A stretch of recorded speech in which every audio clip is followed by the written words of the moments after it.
Greetings, adventurers. Today is kind of a somber day for D&D. Jim Ward, one of the original names in D&D from the very beginning, has passed away. Rest in peace, Mr. Ward, and condolences to your family. If you don't know who Jim Ward is, look it up. But his character, Drawmish, which was Jim Ward backwards, was the character for whom Drawmish's instant summons, the spell from first edition, was named after. So his name is in the books from way back. Okay? So, there's that. Modern D&D, however, continues to roll on through Wizards of the Coast, a division of Hasbro Incorporated. And in the last few months, they've had some hits and some misses. A few months ago, they announced that for 2024, they were putting out a big old coffee table book, The History of Dungeons & Dragons, reaching back to the old days from the founding.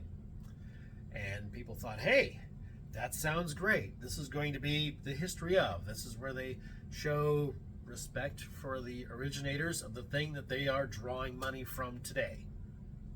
And, well,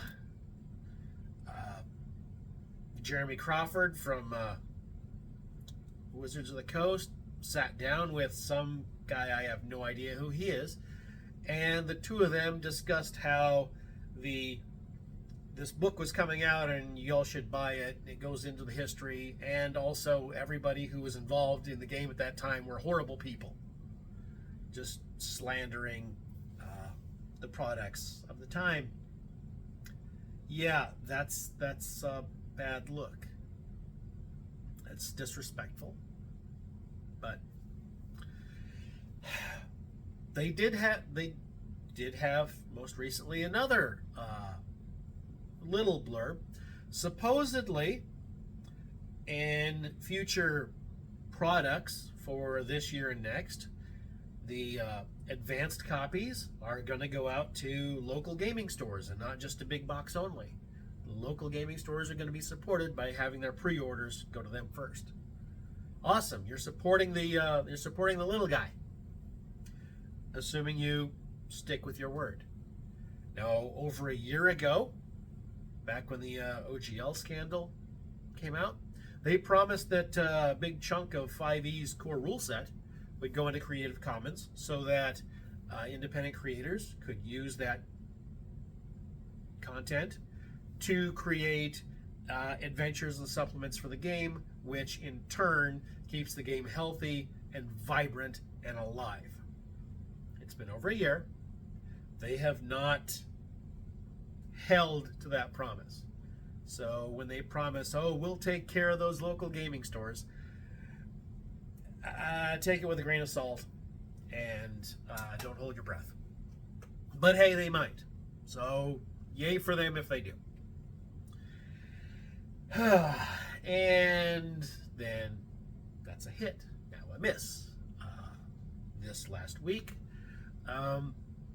Chris Cox, Hasbro CEO, Hasbro owning WotC, says that for Magic the Gathering and D&D moving forward, they are looking into using AI to generate content for the game, taking 50 years of adventures and supplements and core books, etc., to mine for ideas. They have millions of words and years of products. So you guys just laid off well over 1,000 people right before Christmas, some of which were talented. And instead of having those people generate content, you're going to have somebody at a keyboard just click the button and have the computer reach into a bucket of words, pull out some stuff, throw it on the screen, and if it isn't any good, refresh. Oh, that looks good. Print. Good enough for you guys. Good enough for our customers. Time to slop the hogs. Because there's a certain level of disrespect there.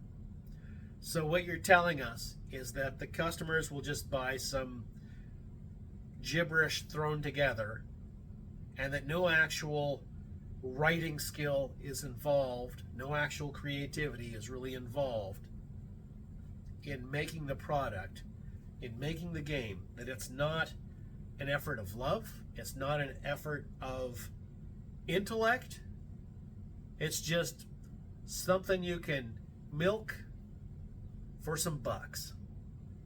And, you know, the customer's money doesn't belong to you.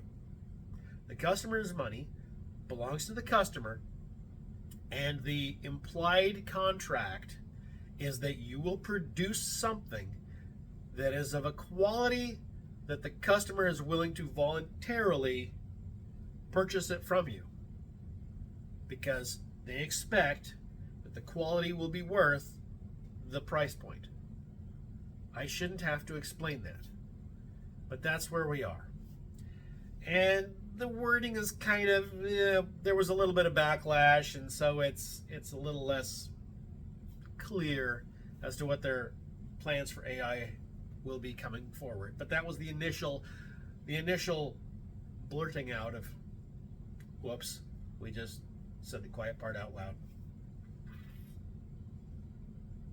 So that would have been part of the plan all along. We're going to downsize our physical workforce just to have 2 or 3 guys typing in prompts and hitting enter, refresh, until we get something that's good enough. And then maybe we'll edit that and maybe we'll ship it out. This comes on the heels of promises, oh, we're not going to use AI art. We're not going to use AI in any way. Don't worry about that. To the point where people have said, hey, what about this Bigby's Giants book?